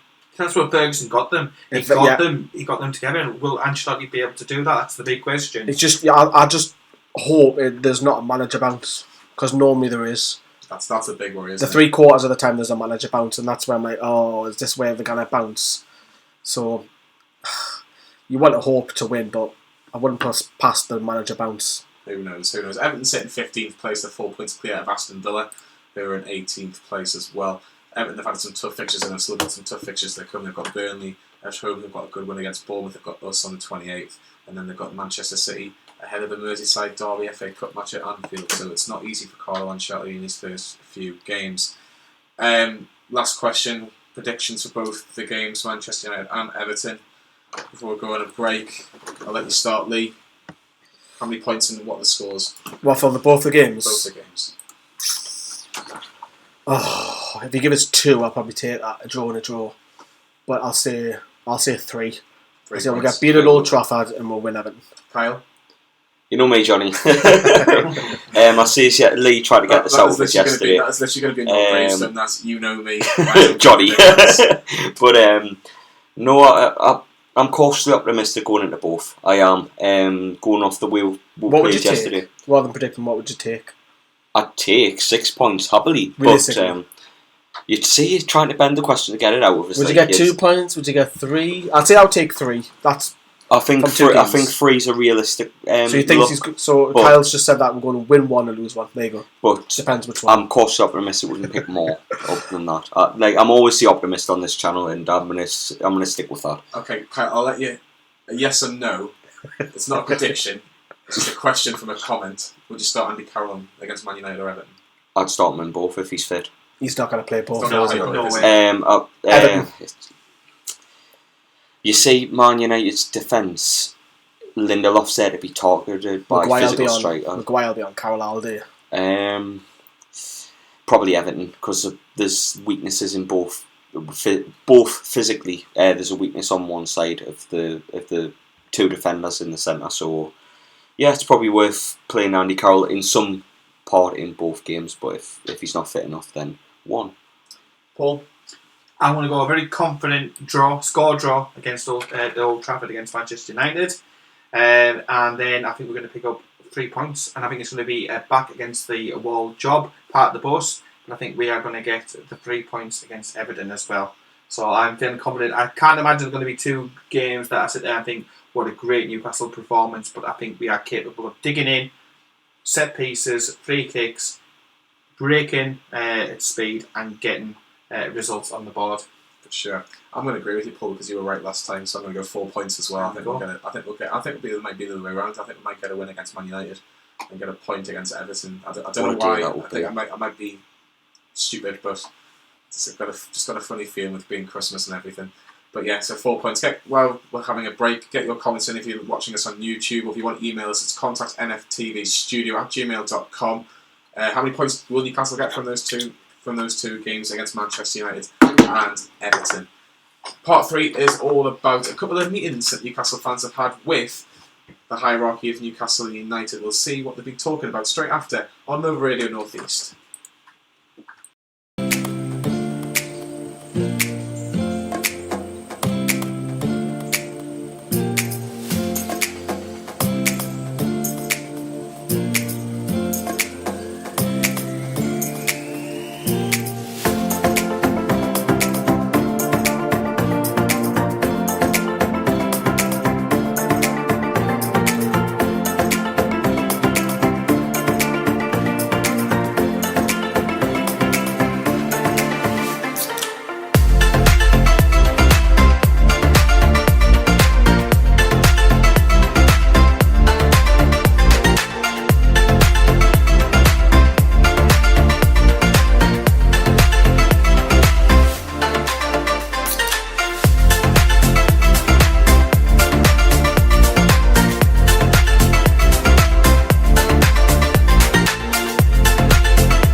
Newcastle Fans TV's Black and White show here on Nova Radio Northeast 102.5 FM. It's part 3, and we're going to be talking about meetings with people that are very important at Newcastle United.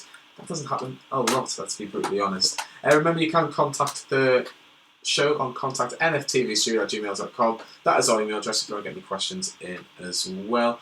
Robert has a question for us as well. Do I? Not different Robert. Do you fear a hammering at Old Trafford now because they got beat against Watford, Lee? It's not often Man U will lose 2 games in a row, will it?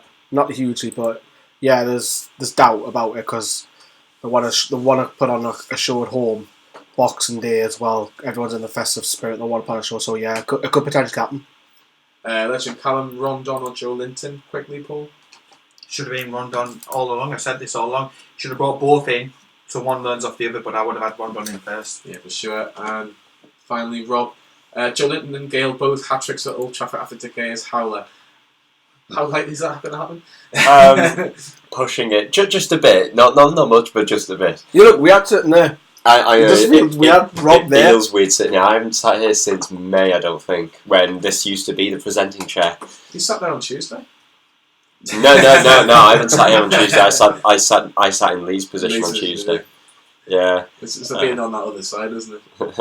Of course, if you're listening on 102.5 FM, this will be totally lost on you. One day, obviously, if you're watching on the stream, you'll get. Yes, Paul's on the controls, everybody. Yeah, Paul's doing it because it's Christmas and once a year and everything. Part 3 then. Newcastle have meetings about meetings, which it seemed from a person looking from a far distance, but it was more to do with stadium and matchday experience. That was the main thing for the general meeting. Safe standing was one of the first options, and Paul, it could be installed as soon as next season if they get the go ahead. Is that something that you'd be? Anything that brings the atmosphere back to how it used to be, I would be all for, because the atmosphere, take off the odd occasion like the Miggy goal, take away Longstaff scoring against Manchester United, and it's not been fantastic as it. The atmosphere hasn't been fantastic. So anything that builds towards it at all, I would be for, because like I say, it's not been the same this season. Obviously, we've had people not in the stadium, the attendances have been down, so anything that brings people in, gets the atmosphere up, gets people singing, dancing, doing all of those sort of crazy stuff that we do all the time. Yeah. Late, a fan zone. Very unlikely because of the cost, £4,500 roughly, to close the road essentially. Is it just more for your likes of your rugby games than a potential England game to get a fan zone? Because I just don't think it really. I personally don't like them. I know Manchester City have had them in the past, but I just don't think you get anything from it. I think Newcastle fans, I don't think would really buy into it. Oh, I've got to disagree. Do you? I think, how much are the club making on a match day? What's $4,500? It's exactly my fault. It's like they get over $1 million per game. What's $4,500 at pennies? So yes, there's a lot of money to us, but you might not like a fan zone. But what about the kid next year? But what about? So the way I look at it, I think it's a positive rather than negative. I think that needs to come in. At least you can put it in the Leazes Park. You might not go, Johnny. I might not go. But that little 7-year-old, 8-year-old will absolutely love it. They'll absolutely love it. And fan zones are not always for kids. There's adult entertainment.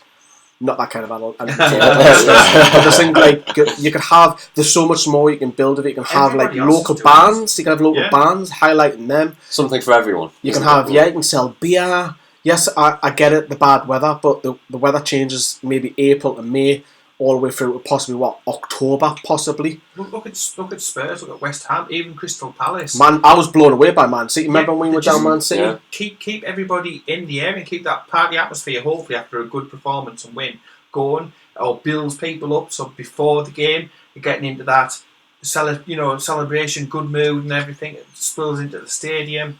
It just reeks of being a bit cheap. The Newcastle don't do it. Do you think it could beat Burnley's 10th, Rob? When you say fan zone, my first thought was, me and Lee went over to New York in the summer. Red Bulls. Yeah, the Red Bulls. Blows the Premier League away. Yeah, it's everywhere you look when you're in the premises of the stadium in that vicinity. and it's excellent, and it's certainly a gap in the market, especially for Newcastle as a city. You know, we are a city centre stadium, a city centre club.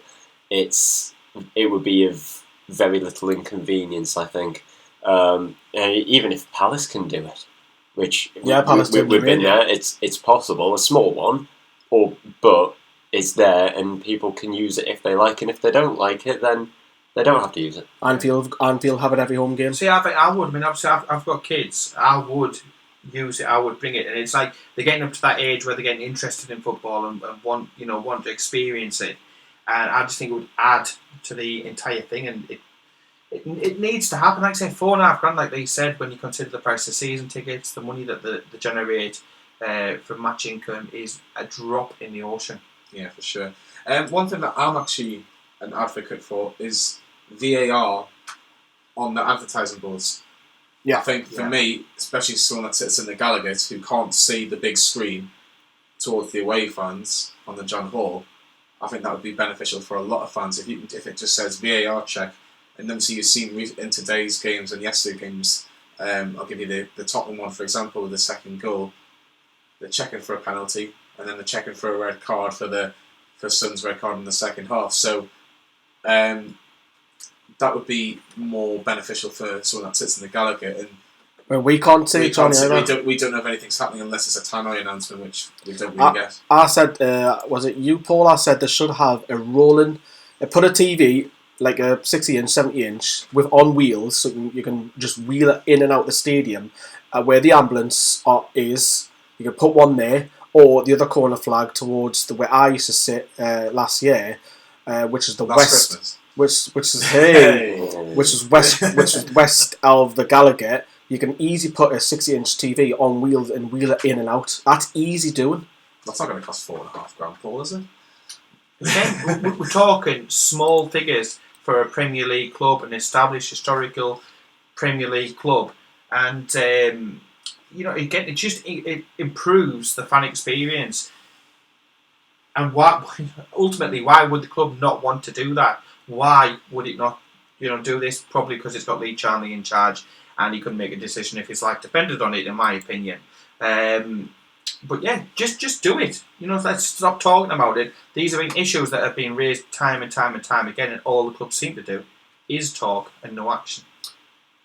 Jacob has sent us an email, and he has said, "What do you guys make of the Puma deal possibly running out? What do you think of that, Rob? Would you want Puma to carry on? Are you a fan of the kits, or would you like to see us go back to Adidas, for example? Or Adidas, or however it's pronounced?" I'm not fussed, to be honest. Of course, I grew up with the Adidas kits, so the nostalgic bit of me would say, yeah, let's go back to someone like Adidas. Puma, though, we've generated some decent shirts. I mean, the final season we had Adidas was that custard cream and vomit combination. That was, that will live long in the memory and not in a good way. But Puma, we've come up with some decent shirts. I don't like this season's home shirt though. I don't. I think it's one of the worst ones. Puma's best shirt is the away one from last season, the maroon one. Wasn't it? Going nostalgic. The club didn't care. Whoever offers the most money, that's who they're picking. Who would you, if you had a choice, Lee? Adidas, because obviously mine's nostalgic though. I grew up in the mid-90s. Obviously we had Asics before then. We've never had Nike. I can't remember having a Nike, but Umbro's probably another shout. So ultimately, it's going to be whoever pays the most, and if there's any connection to Mike Ashley. Yeah, for sure. A couple of comments. Special one, I think, from Kerry. Happy Christmas, you gorgeous bunch. Thank you, Kerry. Thank you, Kerry. It's not talking to you, Paul. Congratulations on your wedding anniversary this week as well. Thank you. And Paul, of course. Richard Boyd, Merry Christmas, lads. Keep up the fantastic work. Thank you very much, Richard. Let's talk about Puma a little bit more. Paul, you've obviously seen the Adidas days and the Puma days.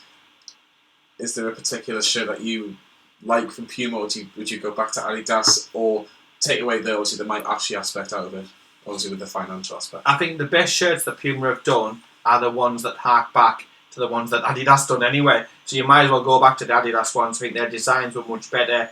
They were always different. and I just prefer them. And obviously for me, it holds very, very good memories as well. So again, I understand and I agree with the nostalgic aspect of it. But like I say, Puma, the only decent ones to me that they've done are the ones where they harpen back to the old Adidas ones. So let's go back to where it was before. And I think we used to sell more then anyway, to be honest. For sure. The Front 8 deal and the Puma deal, obviously, they both run out this year. And Front 8 have got a very good social media platform, I have to admit that. Obviously, they do try and communicate on Twitter and Facebook. They try and get involved, which is great. So maybe they can, if they do another deal with Front 8, I don't think that would be too dispopular at all. One thing as well, Sports Direct, I'll let you continue with this, Paul. I know this is very passionate for you, and then I'll let the lads talk about one of the last points. Is Sports Direct are paying for advertising, which has been confirmed by the club, of course, but they are open to other companies paying the same rate. How much is that rate? Exactly, and that is the $2 million question. It went up. Which is it's gone up from virtually nothing to that, but still, in terms of the Premier League, it's still absolutely peanuts. It's nowhere near what it could and maybe should be. They're saying all the right things, they're making all the right sounds, but in essence, I don't honestly think that Lee Charnley is actively out there pursuing stuff. I think it much fits the agenda for the current ownership to still have the Sports Direct advertising. No doubt we'll be paying shortly for all them to change around from Sports Direct to Frasers or whatever it's going to be changed to. It is an area that we need to exploit to get as much money into the club as possible, and it just feels like another situation that Mike Ashley's using it to his advantage. And you can say, well, look, if anybody else will step in, but if you're not actively looking for sponsorship, if you're not looking for commercial partners and this, that and the other, then they're not going to come in. You know, ultimately, do you think he's going to take down every single Sports Direct advertisement in the stadium and at the training ground and everywhere else if somebody else comes in? No, I don't. That's the reason that he's got it, because it is a perfect platform to get his tap brand out there and broadcast around the world. And for $2 million, that is absolutely, it's unbelievable. Absolutely unbelievable. Yeah, for sure. I knew I was going to get caught on that one. That was one that I was going to go like, there you go. One of the final points, Lee, I'll let you talk about this one. The away position at St James's Park will remain unchanged due to safety concerns. I personally like that. I'm sure away fans will not, because obviously it's a lot of steps. But I like the fact the away fans are right in the corner and they can suffer with the level 7 with the family areas. Because I think as a fan base, when Newcastle have 52,000 in, we're better when all the Newcastle fans are in the level 4 section. I don't know if you disagree or disagree on that. I could disagree with you once more. Again, that's why we love football. I think it's because for safety reasons, and the council have been involved and the police have been involved. Okay, so they back the club, so I can't really go against that. However, wouldn't you just like to shake and wake up that Milburn stand and wake up the East stand from that side? Because it's dead. Let's not get ourselves as flat. Putting away fans down there in one of those corners will banter one off each other. I know at level 7, whatever it is, bounce off one another occasionally. If we bring that to pitch side, I think it'll just be a better atmosphere. The only worry is that you don't sell out and it looks like a big massive gap and it doesn't look good on cameras for Ashley and Charnley. But nah, I think it looks better, and I think it'll be a better atmosphere, because ever since the ground was redeveloped, the atmosphere has went flat. Yeah, it has. We lost the Lees's corner singing section a few years ago, and I don't think it's ever really fully recovered by that. And I think a lot of away fans have noticed that. I think there's probably been a handful of games in the last maybe 3 or 4 years we've gone, that's been a really good atmosphere. I think of Chelsea at home last game of the season. I think a couple of the Man United games, Man City, maybe Liverpool second last game last season. I thought that was pretty good as well. But it's mainly when the big teams come, I suppose. The thing is as well, I will just say, compared to the atmosphere back before they did the stadium, when there was only 36,000, much better. It literally just doesn't compare. You've got extra people in, but the quality of the noise and the intimidation and everything is just totally and utterly nah. Yeah, let's get a few comments in as well. Puma away kit last season was great, says Bradley. Kyle was just in there. It says one of the tops 98-99 shirt was a great kit. 96-97 was the best kit, beating Man United 5-0 as well. We're missing Gallagher flags massively. Good. Yeah, would very you good have them back immediately? Straight away. I would. I would love for them to go back because it just does add to it. It adds to the colour, and then you get noisier as a result, and the atmosphere picks up. For the players walking out to see that just wall of signs and flags and old players, and you can't help but be inspired. Like to see Bobby, Rafa, and Keegan and stuff. Oh, it must raise your performance an extra few % as well. For sure. Obviously, the fan focus meetings. There was a few other things that we talked about. Was getting more minority and ethnic, Black, Asian groups into the game, getting more families, obviously more women and children in the games as well, which I think has obviously been.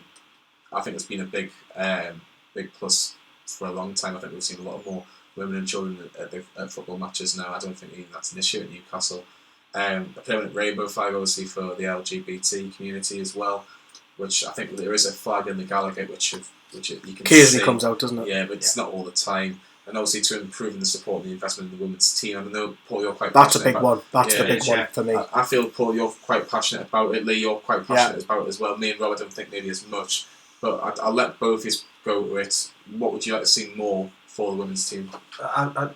Money. For me. Yeah. Money. Simple as that. Money and facilities, because the thing is, they're wearing the shirt, but that is where the connection all ends. starts and ends, isn't it? Yeah. And it's such a shame. I mean, we've been up there and experienced it, and it's really good. You can get up close with the players, talk to the players, even as they're playing and they're talking back to you.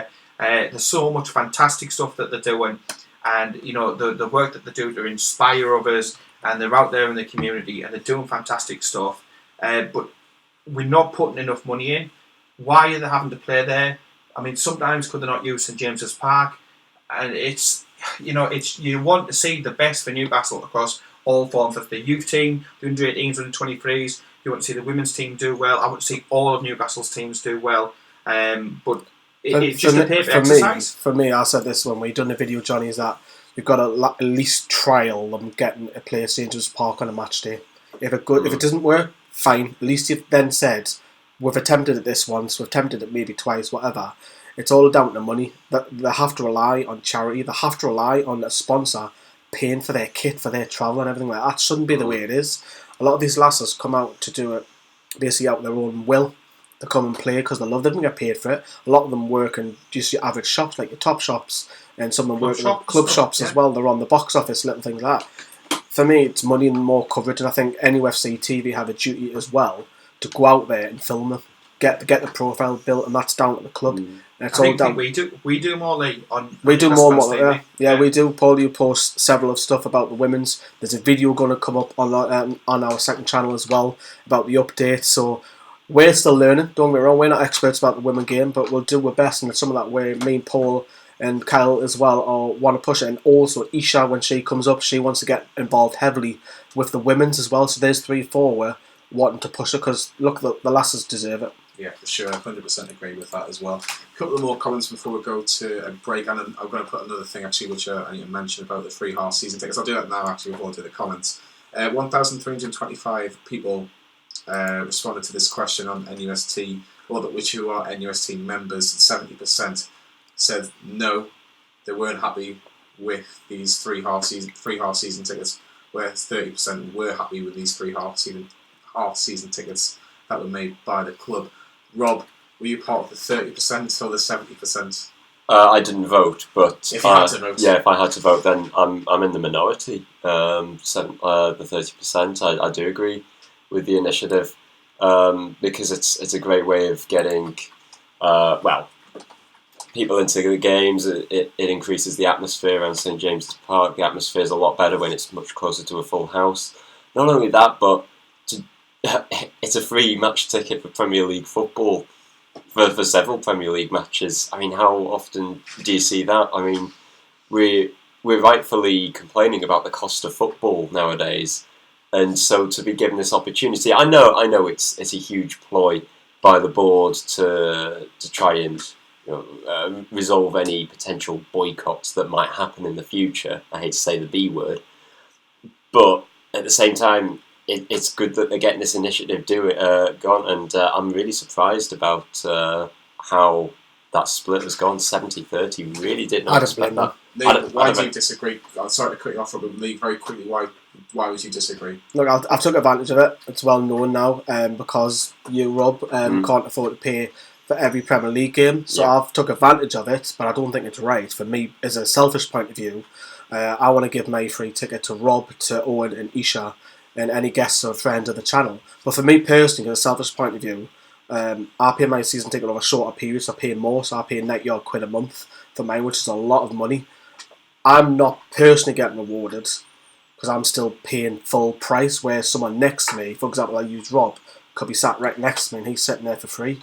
So from that side, I personally think that it should have been, we'll make your season ticket half price, and then the person you're recommending half price. That way, the club don't lose out financially. It is, but at the end of the day, I don't feel rewarded. We've sorted. From a selfish point of view, I don't feel rewarded. No, you don't, and you're not. And there should have been, do this offer, but also reward the people who have been paying as well. So we've got you a customer for free. Oh yeah, it's a free customer. And we sorted out Mike Ashley's problem. Pardon me using me Sky pun, but it's like introduce a friend. That's basically what it is. Believe in better. Right, we're going to have a quick break, and I'll get all the comments straight after this break, and we'll have one more Christmas song. We've got a bit of Last Christmas for you. Enjoy.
night show here on Nova Radio Northeast 102.5 FM. We've got another substitution coming off.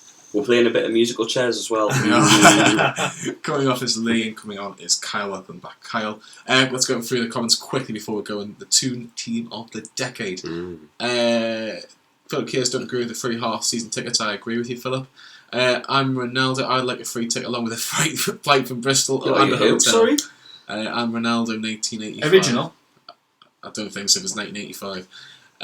It took 10 years of abuse by the owner to stop the crowd. Let's hope it doesn't take another 10 years to get rid of him and get everyone back at St James's.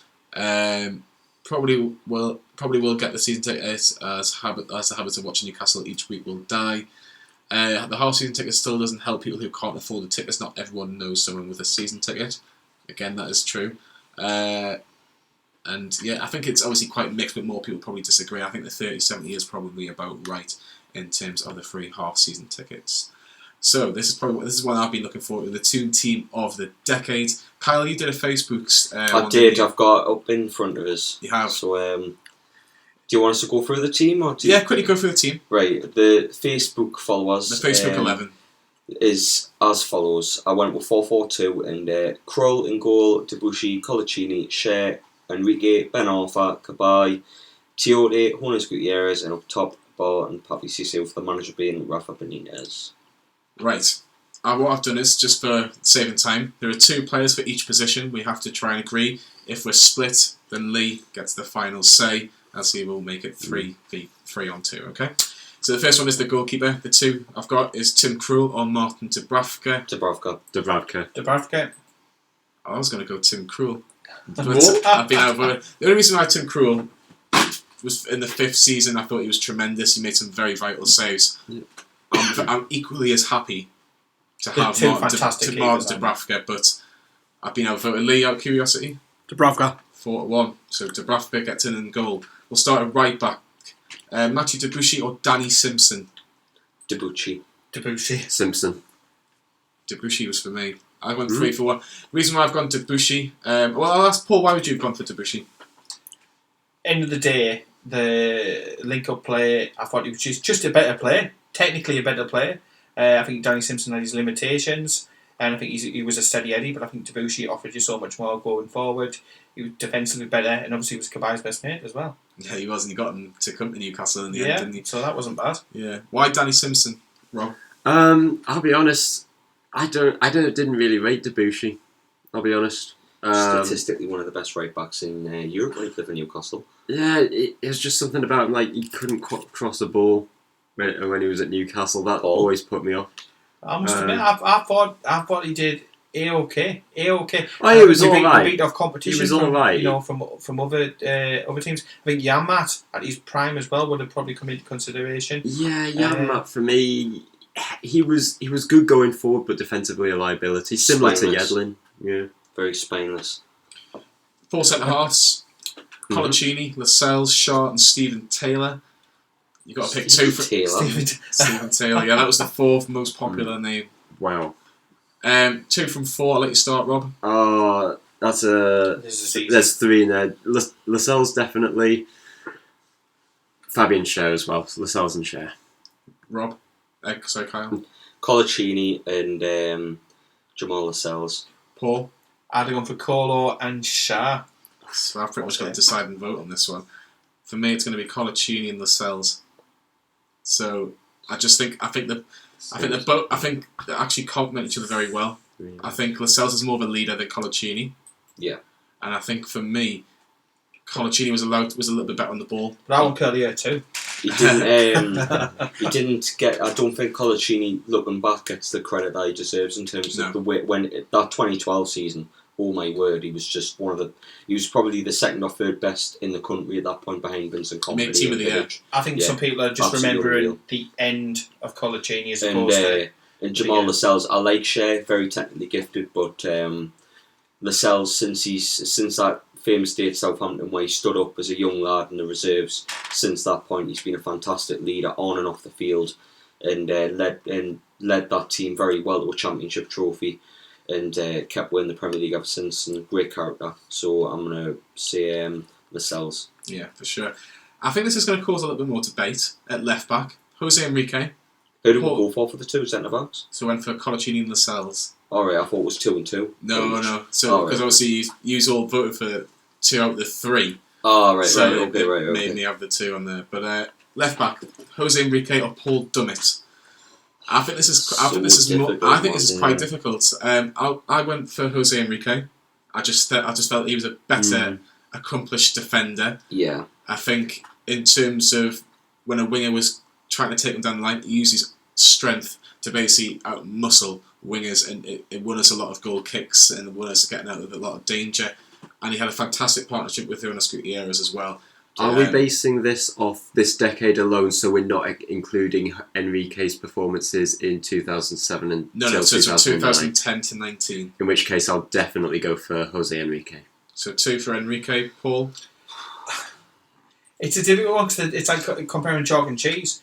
At the end of the day, I think Dummett he's so underrated. He's so underrated. Model professional, but is he a left back? No, I think he started there. He's always been a centre back who's played at left back. But I'll go just to be different. Dummett. Kyle. I've got the deciding vote on this one to take the Lola. So I say it earlier in the show that Dummett would probably be my man, but Enrique was such a good left back, man. He's the best left back I've ever seen. The only person who's came close is Willems, and that's high praise for Willems. So you didn't see Alessandro Pistone in his finals. John Beresford was good back in the day. I'm sorry, Paul. I usually stick with you on arguments, but I have to go against you on this one. Say Enrique. Jose Enrique. We got into the top 6, and he's made an R team as well. Congratulations to Jose if he's watching. He might be, you never know. A couple of comments as well. Jan Matt deserved a shout. The boycott has definitely hit this season. Enrique was a bull. He was so good, man. Yeah, it was good, very good. Right, we're going to start in midfield. We're going to start on the left-hand side. Who's popping Jose Enrique down the left-hand side? Matt Ritchie or Jonas Gutierrez? Easy. Easy, this one. Who's it? Can I just... Gutierrez. Gutierrez for everything. Everything that lad's given to this club, I can't see past anything else. Absolute epitome of fight, determination, character. Crosses, goals, everything. What a man. Could I just make a query? Matt Ritchie has never actually played left mid for us. He's played left wing back, but he's never actually played left mid for us.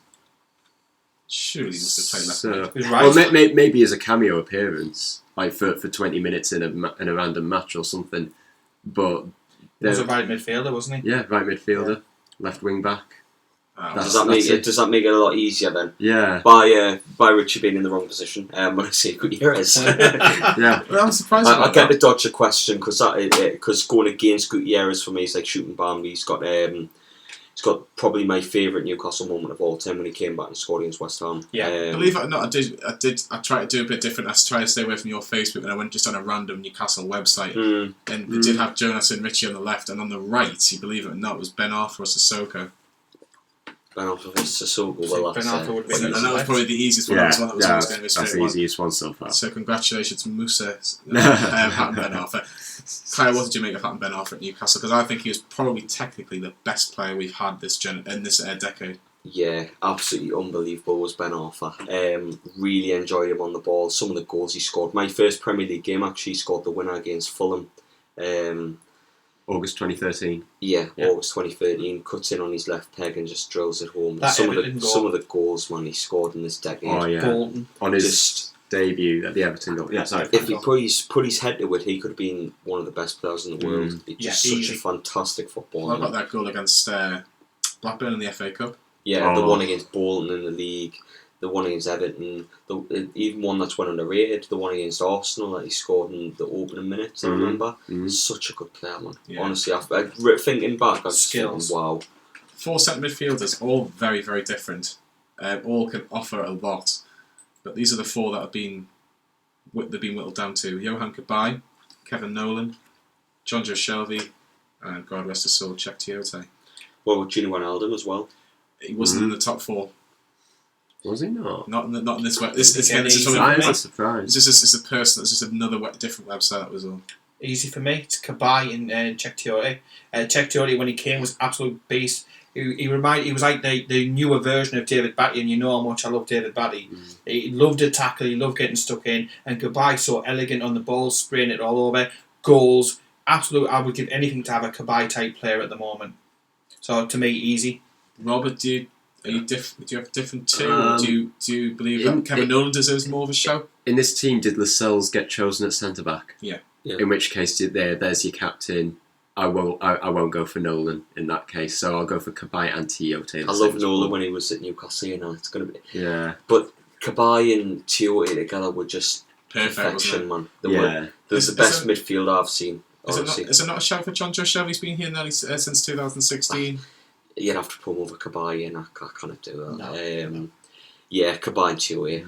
Cabaye was really consistent, wasn't he? Shelby, fantastic. Not so much. And I think Cabaye, you can't play him and Nolan together because they're two very similar midfielders. Getting Cabaye on a free kick, it was like getting a penalty. Honestly, there was like a period where he scored 3 or 4 on the bounce that one against Man United. In his last game against West Ham, unreal. The one where Stephen Taylor mocked the goalkeeper before he put it off the bar against Stoke.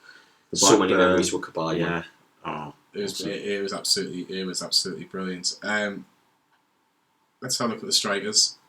Demba Ba, Pape Cisse, Jose Perez, and Andy Carroll. Manuel Riviere, did he get it? I think Andy Carroll got more of a mention. I just took it off a website. Yeah, the top goal scorer of the decade didn't get in. Jose Perez, 49 goals in the decade. Jose Perez was wonderful. I think Guinness is pretty easy. Pretty easy. Is it easy? Too? Yeah, easy for me. Jose Perez, easy, straight in, and then Ba. No show for Pape Cisse, Rob.